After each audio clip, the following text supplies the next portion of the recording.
Assalamualaikum warahmatullahi wabarakatuh. Halo Bapak Ibu guru hebat. Perkenalkan, nama saya Harisah Salim, calon guru penggerak angkatan 9 dari SD Negeri 146 Pekanbaru. Pada video ini saya akan mendemonstrasikan secara kontekstual strategi dalam mewujudkan pemikiran Ki Hajar Dewantara, yaitu pendidikan yang berpihak kepada murid. Video ini akan mendemonstrasikan dalam bentuk animasi komik. Yuk kita simak videonya. Bu Ina, saat ini saya sedang mempelajari pendidikan yang berpihak kepada murid. Tetapi saya masih kurang paham. Bu Ina bisa bantu berikan saya penjelasan bagaimana strategi dalam mewujudkan pemikiran Ki Hajar Dewantara, yaitu pendidikan yang berpihak kepada murid. Wah, saya senang sekali jika ada guru yang tertarik untuk belajar.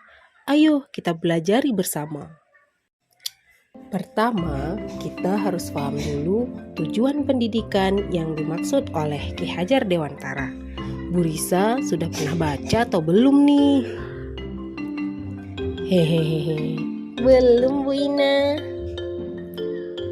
Nah, tujuan pendidikan itu adalah menuntun segala kodrat yang ada pada anak-anak agar mereka dapat mencapai keselamatan dan kebahagiaan yang setinggi-tingginya, baik secara manusia maupun sebagai anggota masyarakat.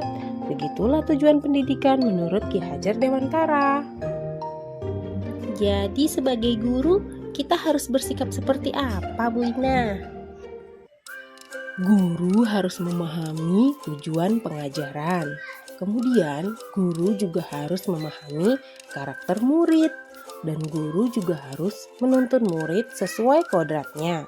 Dan guru juga harus berpihak kepada murid, agar nantinya murid memiliki kemampuan di bidang pengetahuan atau intelektual dan juga memiliki budi pekerti yang luhur.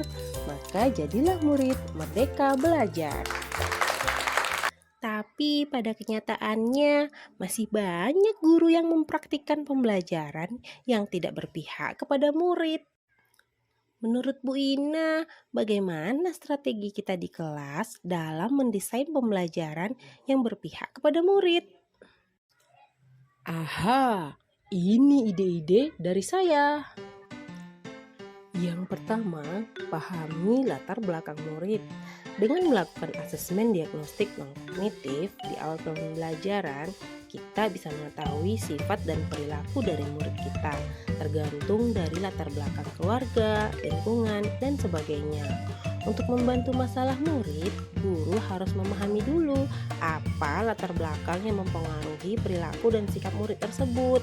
Kita berikan pendekatan yang sesuai dengan kondisi murid untuk mencari tahu akar permasalahan yang dialami murid. Misalnya, ajak siswa mengobrol, mengapa dia tidak bersemangat mengikuti kelas. Dan juga berikan motivasi dan rangkul murid tersebut. Bantu supaya lebih bersemangat mengikuti pelajaran dan datang ke sekolah. Yang kedua, menata ruang kelas. Siswa beserta wali kelas juga bekerja sama untuk menata ruang kelas. Dalam proses ini, tidak hanya menata meja dan kursi, tapi juga melengkapi ruang kelas dengan struktur kelas, administrasi kelas, jadwal pembelajaran, dan sebagainya. Jika perlu, di bagian dinding ditambahkan beberapa aksesoris seperti lukisan hasil karya siswa atau kata-kata motivasi. Yang ketiga, membuat kesepakatan kelas.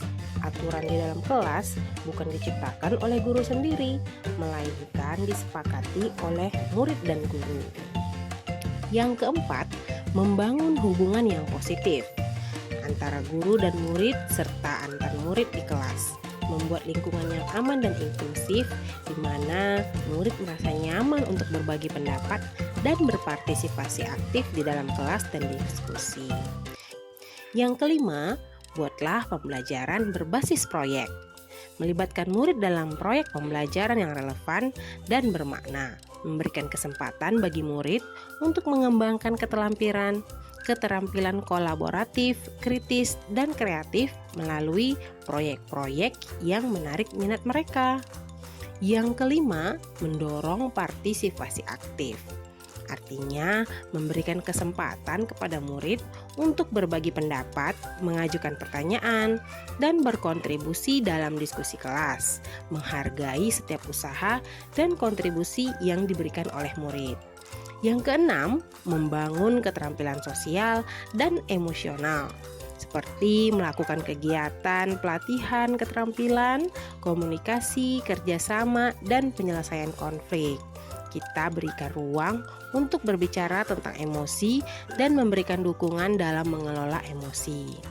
Nah, yang ketujuh, gunakan teknologi. Zaman sekarang ini kan teknologi sudah mudah diakses. Menulis di papan tulis mungkin bisa diganti dengan menggunakan gadget supaya murid juga lebih bersemangat. Guru bisa menggunakan internet dan laptop, atau kalau di kelas bisa disambungkan dengan proyektor ya. Materi pelajaran textbook juga bisa diubah ke dalam audiovisual. Guru juga bisa memperlihatkan video penjelasan dari internet tentang materi yang sedang dipelajari. Teknologi membuat pembelajaran semakin menyenangkan serta memudahkan siswa dan guru dalam proses pembelajaran. Sangat disayangkan jika kita tidak memanfaatkan teknologi. Nah, yang kedelapan, kegiatan ekstrakurikuler yang beragam.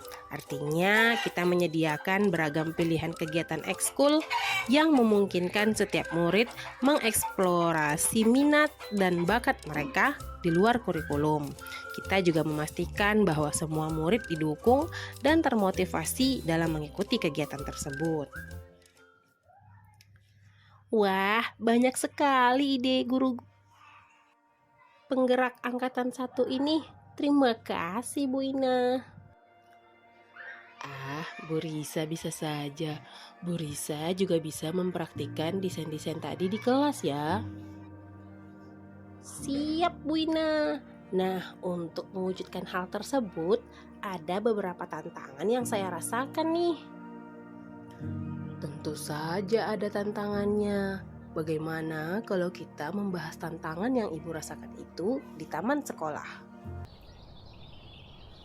Iya Bu Ina, tantangannya adalah masih rendahnya minat dan motivasi murid dalam mengikuti kegiatan-kegiatan sekolah.